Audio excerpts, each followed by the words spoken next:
Convido todos os irmãos que tenham Bíblia consigo, também pode ser na aplicação do telemóvel, desde que ele não toque outra música, para abrirem as suas Bíblias no Evangelho de Lucas.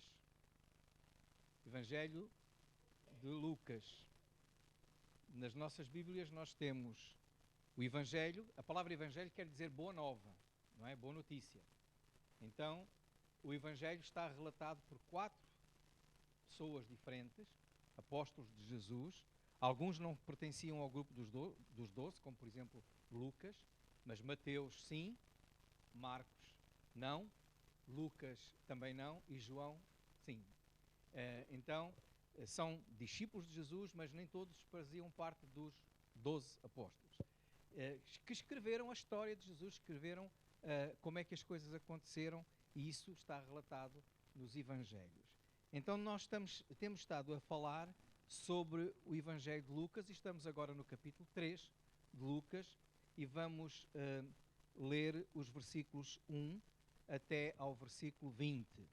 Evangelho de Lucas, capítulo 3, versículos 1 a 20. E diz assim a palavra do nosso Deus. E no ano 15 do império de Tibério César, sendo Pôncio Pilatos governador da Judeia e Herodes tetrarca da Galileia e seu irmão Filipe tetrarca da Itureia e da província de Traconites e Lissânias tetrarca de Abilene, sendo Anás e Caifás sumos sacerdotes, veio no deserto a palavra de Deus a João, filho de Zacarias. E percorreu toda a terra ao redor do Jordão, pregando o batismo de arrependimento para o perdão dos pecados, segundo o que está escrito no livro das palavras do profeta Isaías, que diz: voz do que clama no deserto, preparai o caminho do Senhor. Endireitai as suas veredas. Todo o vale se encherá e se abaixará, todo o monte e outeiro e o que é tortuoso se endireitará, e os caminhos escabrosos se aplanarão. E toda a carne verá a salvação de Deus. Dizia, pois, João à multidão que saía para ser batizada por ele: raça de víboras, quem vos ensinou a fugir da ira que está para vir? Produzi, pois, frutos dignos de arrependimento, e não comeceis a dizer em vós mesmos: temos Abraão por pai, porque eu vos digo que até destas pedras pode Deus suscitar filhos a Abraão. E também já está posto o machado à raiz das árvores, e toda a árvore, pois, que não dá bom fruto, é cortada e lançada no fogo. E a multidão interrogava-o, dizendo: que faremos, pois? E respondendo ele, disse: quem tiver 2 túnicas, que reparta com o que não tem, e quem tiver alimentos, que faça da mesma maneira. E chegaram também os publicanos para serem batizados, e disseram-lhe: mestre, que havemos de fazer? E ele disse-lhes: não peçam mais do que aquilo que vos está ordenado. E uns soldados o interrogavam também, dizendo: e nós o que faremos? E ele lhes disse: a ninguém trateis mal, nem defraudeis, e contentai-vos com o vosso soldo. E estando o povo em expectação, e pensando todos de João em seu coração, se porventura não seria ele o Cristo, respondeu João a todos, dizendo: eu, na verdade, batizo-vos com água, mas eis que vem aquele que é mais poderoso do que eu, a quem eu não sou digno de desatar a correia das sandálias. Este vos batizará com o Espírito Santo e com fogo. Ele tem a pá na sua mão e limpará a sua eira e ajuntará o trigo no seu celeiro, mas queimará a palha com o fogo que nunca se apaga. E assim, admoestando-os, muitas outras coisas também anunciava ao povo. Sendo, porém, o tetrarca Herodes repreendido por ele por causa de Herodias, mulher de seu irmão Filipe, e por todas as maldades que Herodes tinha feito, acrescentou ainda a todas as outras maldades esta, a de encerrar João num cárcere. Este relato é o relato sobre aquilo que era a vida, o ministério, o trabalho de João Batista, não é? Ou João o Batista. Não o Batista por pertencer à Igreja Batista, porque isso não existia ainda, não é? João Batista porque ele batizava no Jordão e foi ele que batizou Jesus. E aqui, neste texto, nós estamos a ler e a perceber aquilo que João Batista fazia. João ele é chamado de o precursor de Jesus, aquele que vinha para anunciar e preparar a chegada de Jesus. Jesus já estava no mundo, porque Jesus tinha nascido de Maria, que era prima de Isabel, a mãe de João Batista, e todos nós já falámos nisso, não é? Sobre o nascimento, quando Maria concebeu do Espírito Santo e ficou grávida, e já temos vindo a falar sobre isso. Agora chegamos ao ponto de João Batista. João Batista já é homem, está no deserto. Se nós formos ao livro de João e outros livros, vamos perceber como é que era João Batista. Ele vivia no deserto, anunciava e pregava sobre o arrependimento, vestia-se de uma forma muito simples, com pele de animais, e até comia gafanhotos, é o que diz a Bíblia.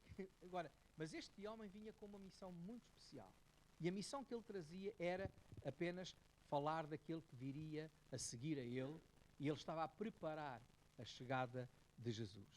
E este texto, porque a Bíblia é um livro de factos e não de lendas, ele vai documentar precisamente o tempo em que isso aconteceu. Então ele vai dizer que foi no ano 15, ou seja, Tibério, imperador romano, já reinava há 15 anos, já era imperador há 15 anos, quando nessa altura ainda, ou já era governador da província romana da zona de Israel, da Palestina, um homem chamado Pôncio Pilatos. Então está aqui documentado quem era o imperador, quem era o governador e quem eram os reis daquelas regiões, porque os romanos dividiram a Palestina em várias regiões. E havia o sucessor de Herodes, do Herodes o Grande, chamado Herodes o Grande, tinha deixado aos seus filhos uma parte do reino, e então por isso é que é chamado tetrarca, porque foi dividido por 4 filhos dele.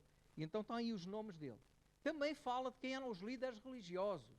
Anás e Caifás eram os líderes religiosos. Nós depois vamos encontrar todos estes nomes onde? Quando se for falar mais no fim do Evangelho sobre a morte de Jesus, lá vamos encontrar Pilatos a lavar as mãos, não é? Lá vamos encontrar Anás e Caifás querendo condenar Jesus e julgando. Então todos estes nomes são uma verdade. É a prova de que realmente a Bíblia fala-nos de factos. E isto quer dizer que nessa altura surgiu João no deserto a pregar. E diz o texto que João é enviado, a sua missão é preparar o caminho do Senhor e endireitar as suas veredas. Está no versículo 4. Porque acerca de João estava escrito, ou seja, havia uma profecia que falava sobre... Isaías viveu antes deste tempo, 7 séculos antes, não é? 700 anos antes, e ele dizia que viria aquele que seria chamado a voz que proclama no deserto. Por isso aqui diz, o profeta Isaías diz, voz que clama no deserto, preparai o caminho do Senhor e endireitai as suas veredas. Este era o propósito da vinda de João Batista. Ele vinha e a sua missão era dar testemunho acerca de Jesus. O apóstolo João, no Evangelho de João, diz isso mesmo. No capítulo 1, no versículo 6, também no capítulo 1, no versículo 15, diz que ele veio para dar testemunho de Jesus, para falar de Jesus, para preparar o povo para a chegada de Jesus. Portanto, a sua missão não era falar dele, a sua missão não era outra que não fosse apresentar, preparar os corações de Jesus. Por isso é que fala aí em endireitar as veredas, fala aí em os montes serem aplanados e os caminhos serem também aplanados. Isto é a linguagem figurada que quer dizer o quê? Ele vinha preparar o terreno. Vinha preparar o terreno. Aliás, o próprio Senhor Jesus, numa das parábolas que contou, ele disse que o nosso coração é como um terreno. Ele disse que a semente, que é a palavra de Deus, foi lançada pelo semeador. E essa palavra, essa semente, caiu em diversos tipos de terreno. Ou seja, diversos tipos de coração. Então, o terreno duro, não é? Junto ao caminho, pisado. A palavra não penetrou no seu coração. Ficou ali e os pássaros vieram, comeram a semente. Diz que outra semente caiu em terra no meio das pedras.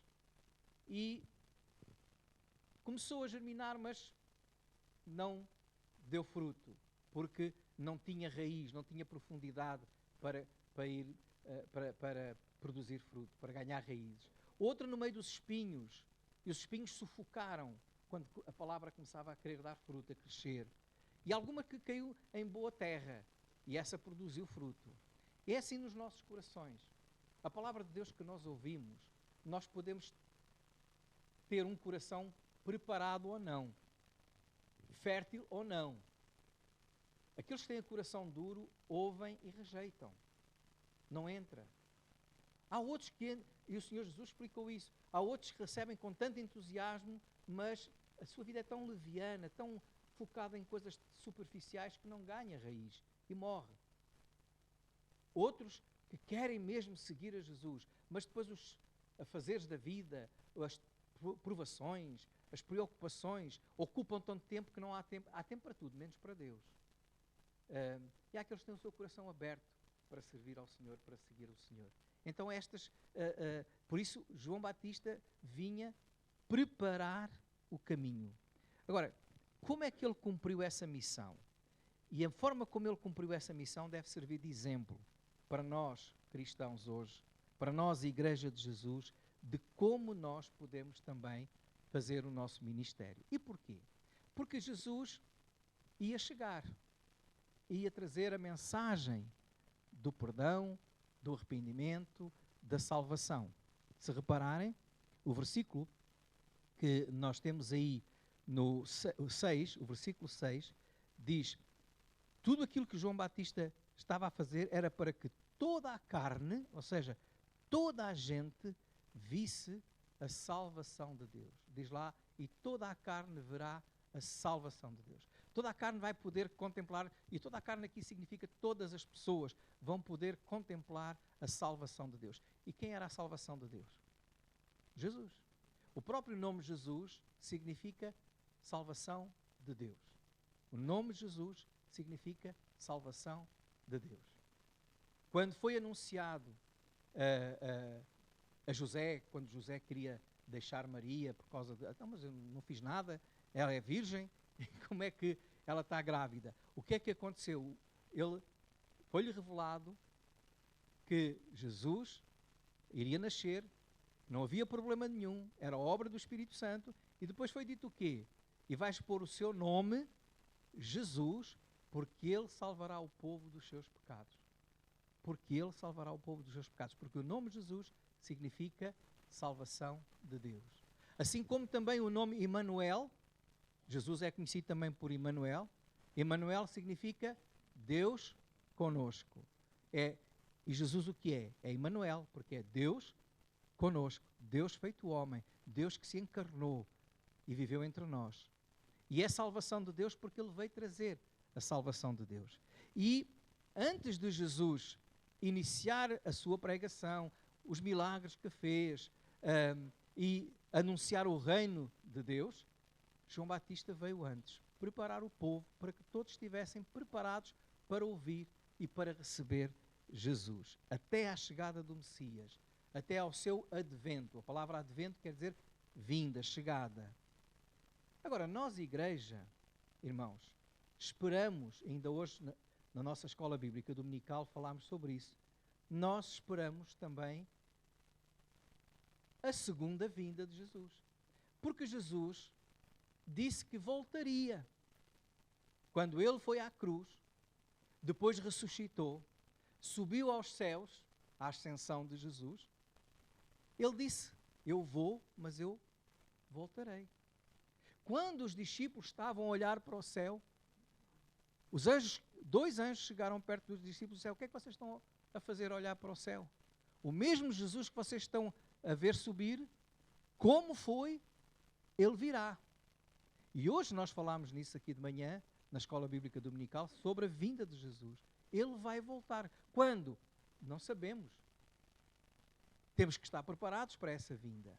E é a missão da igreja, é a missão de cada um de nós, à semelhança e tal como João Batista, prepararmos outros, anunciarmos a outros que Jesus também vai chegar. E como? É aqui que eu gostaria de deixar o exemplo de João Batista. João Batista foi incansável no cumprimento da sua missão.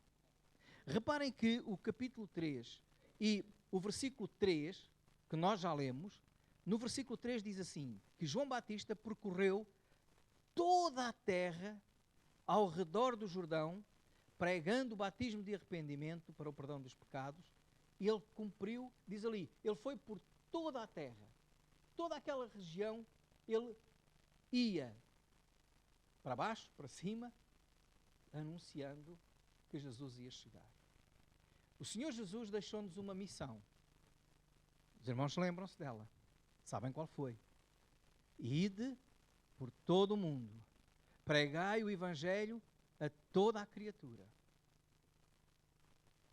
Então, se nós temos também esta missão de preparar, de anunciar que Jesus vai chegar, nós temos que ser incansáveis, tal como João Batista.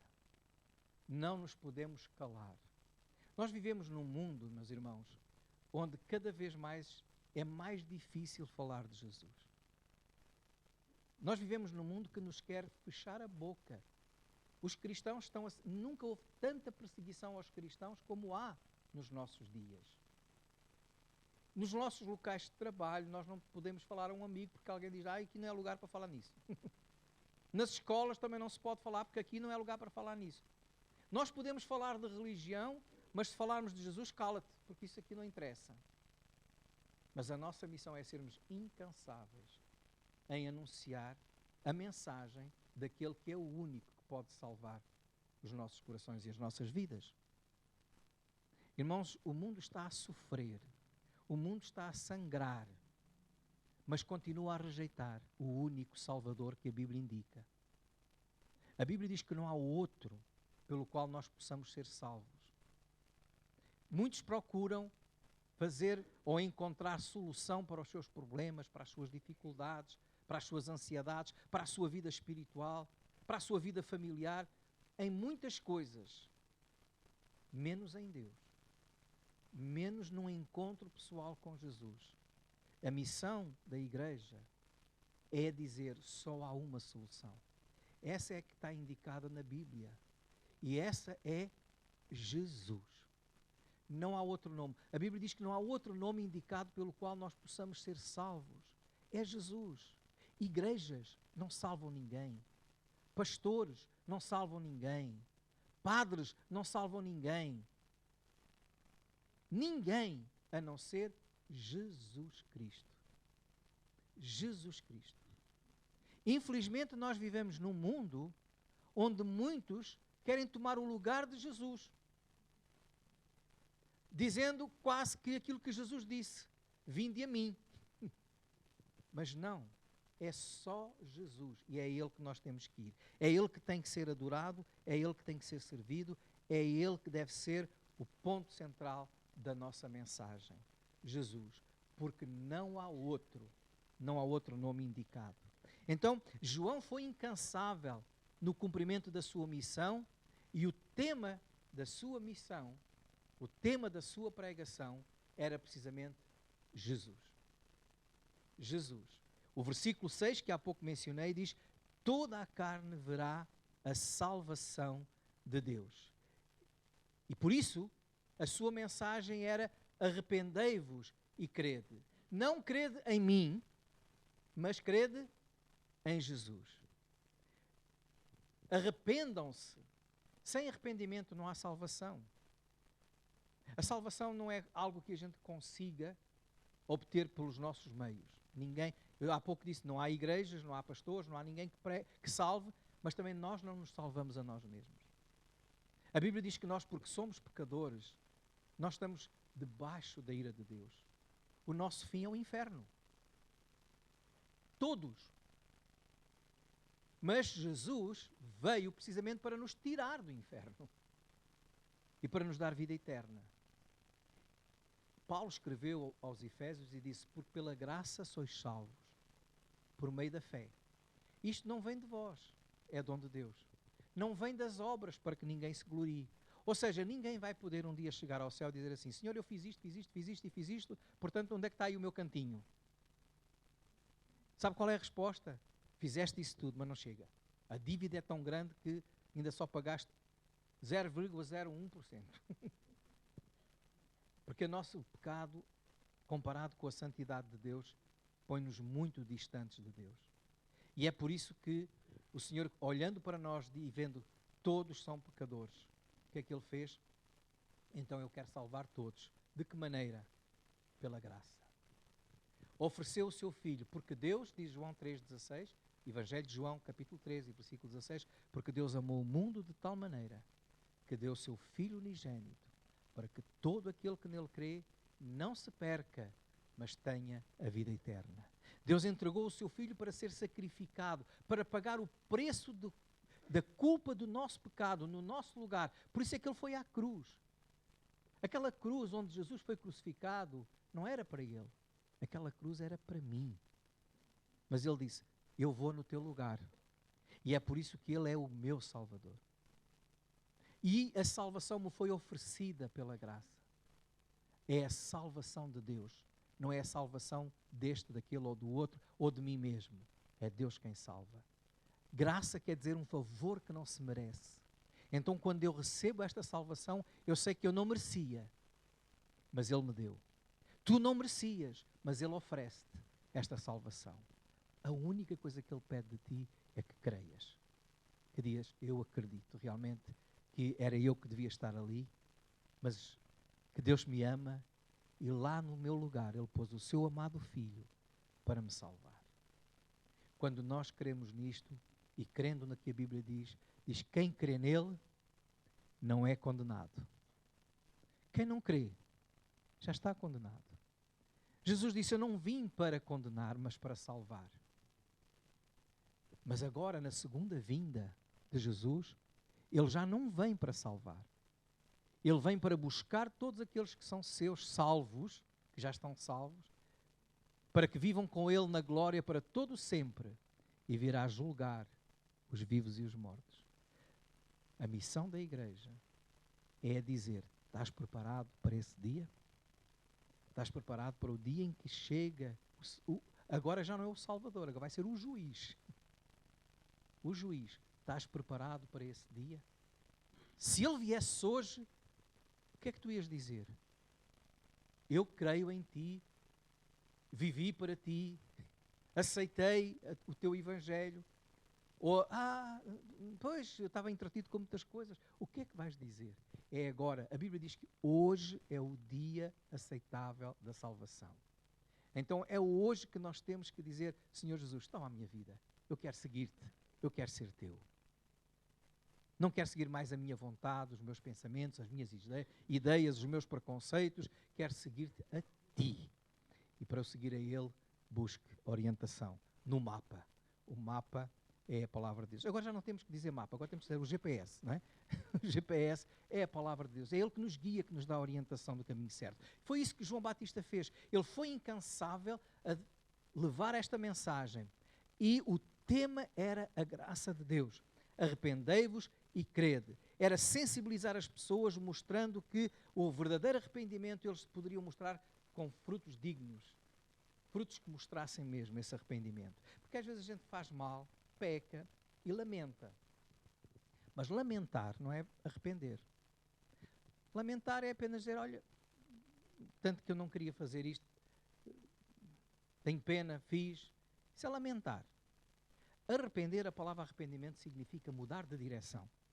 Eu estou indo nesta direção, eu arrependi-me, não fico, pá, não devia ir aqui, não era por aqui. Não, arrependimento é, eu vou voltar para trás, vou para outro caminho. Isso é mudar de direção, mudar de vida, mudar de vida. Que é isso que Deus quer de cada um de nós. Antes vivíamos para nós, antes vivíamos para os prazeres do mundo, agora queremos viver para Deus. Nossa missão é viver assim e é preparar o povo para esse dia da chegada de Jesus. Por isso, o foco da mensagem de Jesus, de João Batista, era Jesus. No versículo 11, que lemos, dizia assim, e respondendo ele disse-lhes, portanto ele vai falar a vários grupos de pessoas que se aproximaram. O que é que nós temos que fazer? Ele que está a dizer é isto, mudem de vida. Façam bem, não façam mal. Isso despertou o interesse das pessoas e quando chega ao versículo 15, diz que o povo estava expectante, estava assim, mas o que é isto? Será que é este o Messias que a gente está à espera? Será que João Batista, este homem, está aqui no Rio Jordão a batizar? Será que é ele o Messias? E João, o que é que lhes disse? Olha, na verdade, eu batizo-vos aqui na água, mas depois de mim vem aquele que é mais poderoso do que eu nem sequer sou digno de desatar as correias das sandálias dele, esse vos dará um batismo maior, batismo com o Espírito Santo, aquele que vos purificará os corações. Em todo o ministério de João Batista, a pessoa central e principal era Jesus. O foco era Jesus. Ele exalta Jesus. Ele é mais poderoso do que eu. Eu não sou digno. Ele é maior do que eu. A obra dele, aquilo que ele vai fazer, ainda é maior que a minha. Aqui está um exemplo para cada um de nós. Quantos hoje não se exaltam a si mesmo? O que é que a Bíblia diz? Aquele que se exaltar será humilhado. Aquele que a si mesmo se humilhar será exaltado. E garanto-vos, irmãos, este princípio aplica-se em todas as áreas da nossa vida, todos os dias. Na família, no trabalho, na igreja, em qualquer lugar. Aquele que diz, Deus é grande, eu sou pequeno. João Batista um dia disse, e está relatado no outro evangelho, em relação a Jesus, é necessário que ele cresça e eu diminua. Porque o que ele dizia era, não sou eu, é Deus. Duvidem de todo aquele que disser, eu faço, eu consigo, eu ajudo, ou a minha igreja é a perfeita e vai ser nesta igreja que tu te vais salvar. Se não for, venha Cristo e Jesus te salvará, não é? Se não for Jesus o foco da nossa mensagem, o que aparece, às vezes vou na autoestrada e até em alguns lugares vejo outdoors, não é? Aqueles cartazes na rua, venha ouvir o maior pregador da atualidade. Mas quem é? O que é o homem? O homem não é nada. É Jesus o foco. Tanto Jesus era importante para ele e a mensagem que ele tinha para apresentar, que ele sofreu as consequências disso. Foi posto na prisão. Diz lá que o Herodes mandou prender. E nós sabemos que ele mandou prender porque ele disse a verdade. Este Herodes que mandou prender João Batista não gostou de ouvir quando ele disse, olha, tu estás em pecado, estás a viver com a tua cunhada. Era esse o pecado. E essa mulher não descansou enquanto não viu a cabeça de João Batista numa bandeja. E ele foi decapitado por causa disso. Pagou o preço de amar a Jesus, de seguir a Jesus e de ser fiel na pregação, na mensagem que entregava. Porque para ele o que importava era Jesus. Então, irmãos, não deixa de ser um grande exemplo para nós. Hoje, todo cristão, tal como João Batista, eu, cada um dos irmãos, tem uma missão: preparar o povo para a chegada do Messias, porque o Messias vai voltar. E nós sabemos, irmãos, que a vinda de Jesus cada vez é mais próxima, é mais iminente. Olha o que está acontecendo no mundo. Todos os sinais e todas as profecias que foram ditas estão acontecendo hoje, como nunca aconteceram. Será que Jesus vem amanhã? Não sei. Pode vir daqui a 100 anos. Mas eu tenho que estar preparado para que Ele venha hoje. O meu coração tem que estar preparado para que Ele venha hoje. E eu tenho que também ajudar os outros que andam distraídos a prepararem-se para que Jesus, quando Jesus chegar, eles tenham conhecimento da salvação. Então, deixo-vos com 2 perguntas. A primeira é muito pessoal, no sentido de olharmos para dentro de nós, dizendo assim: eu estou preparado? Ou seja, eu já aceitei esta mensagem do Evangelho? Eu creio em Jesus Cristo? Eu tenho a certeza de que se Ele vier agora, Ele me vai receber de braços abertos, não porque eu mereço, mas porque eu me arrependi e criei nele? Se não tenho a certeza, hoje é o dia de dizer: Senhor Jesus, toma a minha vida. Se precisar de ajuda, fale comigo no fim, ou com algum dos jovens aqui, ou algum dos irmãos da igreja. A outra pergunta é, se já sou crente, se realmente já tenho esta certeza que se Jesus viesse hoje, eu estaria salvo. A outra pergunta é, o que é que eu estou a fazer para preparar outros para esta vinda? Porque Jesus vai voltar. Como é que eu estou a cumprir esta missão que Ele me deu a mim? Será que tenho vergonha e não digo que sou cristão? Será que tenho medo e não exponho a minha fé? Não quero sofrer as consequências? E hoje mesmo também possamos dizer: Senhor, eu quero ser como João Batista. Seja o que for, eu serei fiel no cumprimento e incansável no cumprimento desta missão, avisando que Tu vais voltar e que sem arrependimento e sem fé não há salvação. Que o Senhor nos abençoe. Querido Deus, Senhor nosso Pai que estás nos céus, nós queremos dar graças ao Teu nome pelo Teu amor e pela Tua graça. E queremos rogar-te, ó Deus, que Tu possas tocar os nossos corações, despertar os nossos corações, para que nós possamos cumprir esta missão que Tu nos deixaste. Não deixar de falar que Tu és um Deus de amor, um Deus que dá vida, um Deus que tira os homens da morte para a vida, das trevas para a luz, da condenação para a salvação.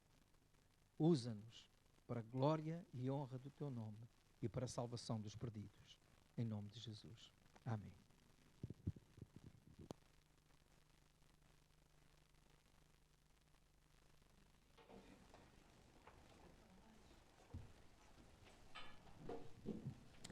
Amém. Convido os irmãos a se levantarem. Vamos dar continuidade ao nosso momento de louvor e que possamos realmente nos espelhar na vida de João, que possamos ser incansáveis, que possamos fazer o nosso dever, a nossa missão, até que Ele venha. A nossa próxima música, por acaso, tem muito a ver com o que foi dito agora pelo pastor, e que essa mensagem diz que a gente pode procurar muitas coisas no mundo, em pessoas, em coisas materiais, mas, no final das contas, não há nada melhor, não há nada que nos ofereça vida, felicidade, senão em Jesus. Então, vamos continuar o nosso momento de louvor, cantando essa próxima canção.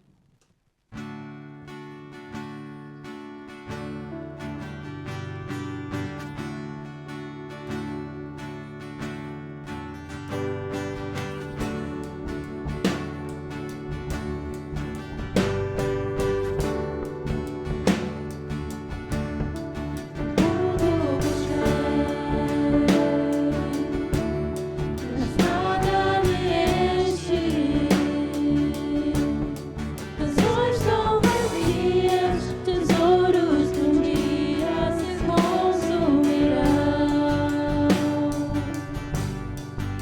Cuidas de Deus, mudaste a minha vida e todo o meu ser novo se fez em teu amor. Não há nada, nada melhor, não há nada, nada melhor, não há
nosso Deus. Podem sentar, irmãos, o nosso culto está no fim. Aguardamos só que, enquanto ouvimos o pós-lúdio pelo Mateus, possamos ficar a meditar naquilo que ouvimos, e desejo a todos uma boa semana, que a graça e a paz do nosso Deus, o amor do Senhor Jesus Cristo e a comunhão do seu Santo Espírito seja com cada um de vós. Amém.